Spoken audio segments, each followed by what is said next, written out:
हाय दोस्तों, क्या आपने कभी सोचा है कि जो आपके सामने पर्सन खड़ा है वो क्या सोच रहा है या उसकी फीलिंग्स क्या है, या कोई ऐसा हो जिससे आप अपनी फीलिंग्स शेयर करना चाहते हो और उसकी फीलिंग्स को अंडरस्टैंड करना चाहते हो। और वो पर्सन कोई भी हो सकता है, चाहे वो आपका फ्रेंड हो या बॉस हो या कोई और। दोस्तों, क्या होता अगर आप किसी का माइंड रीड कर सकते और वो आपका, जिसमें कोई सीक्रेट्स ना होते। और क्या ये पॉसिबल है? तो फ्रेंड्स, इसका आंसर है यस। दोस्तों, जब हमारे थॉट्स माइंड से जबान पर आते हैं तो उसे टाइम लगता है, और अगर उसे राइट करने बैठे तो और भी ज़्यादा टाइम लगता है।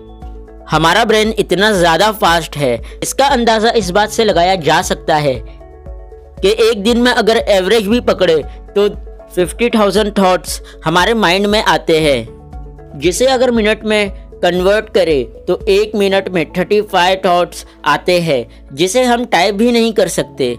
और इतने सारे थॉट्स को हम अपनी ज़बान से कंटिन्यू बोल भी नहीं सकते। इमेजिन करो कि अगर brain to brain communication possible होता तो हम कितने जल्दी अपने इंफॉर्मेशन को एक्सचेंज करते।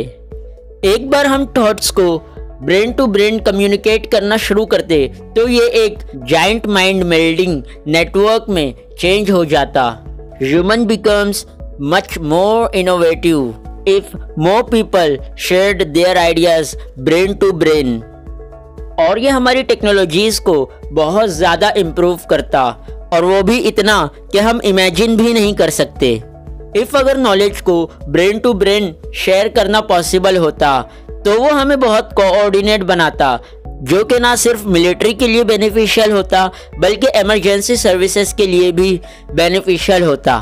फॉर एग्जांपल 100, 101, 102 ये नंबर्स सोचने में कितना इजी है इंस्टेड इस पर कॉलिंग करने के।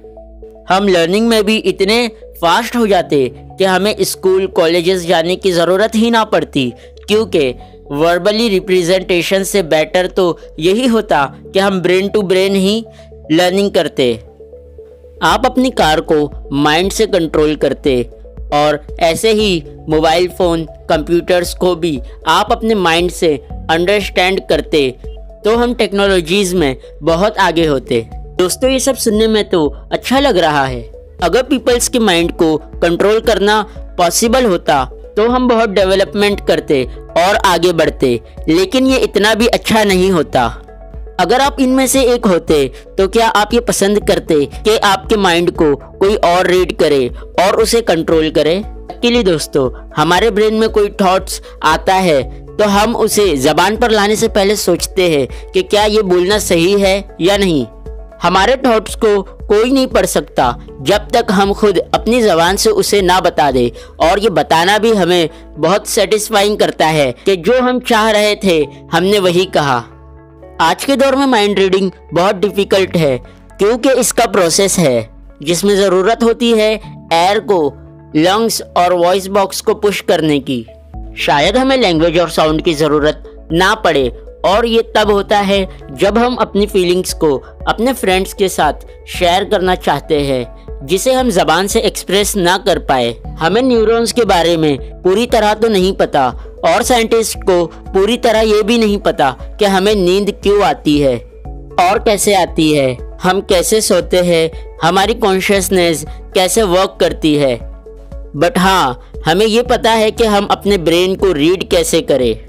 ब्रेन ऐसे न्यूरॉन्स को फायर करता है जो ट्रांसमिट को रिसीव करते हैं। इंफॉर्मेशन का ये process electrical and chemical signal से होता है, और हम इन सिग्नल्स को रीड कर सकते हैं, जिसे इलेक्ट्रोएन्सेफेलोग्राफी कहते हैं, या उसे EEG भी कहते हैं। दोस्तों, हम इंफॉर्मेशन को ट्रांसमिट भी कर सकते हैं from one brain to another.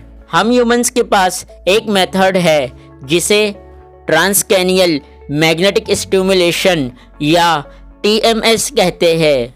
ये स्टिमुलेशन रिसीवर ब्रेन को इलेक्ट्रिक करंट सेंड करता है, जो ब्रेन के स्मॉल एरिया में एक्टिव होता है। और यही सेम मेथड सेंडर ब्रेन में भी एक्टिव होता है, जो कि एग्जैक्टली साइंस फिक्शन मूवीज की तरह तो नहीं होता, बट टॉकिंग थॉट जो हम रियल लाइफ में करते हैं। और हम हर वक्त टॉकिंग नहीं करते हैं, बल्कि कम्युनिकेट करने के लिए हम डिवाइसेस का यूज़ करते हैं। और वैसे भी हम टेक्नोलॉजीज में आगे बढ़ते ही जा रहे हैं।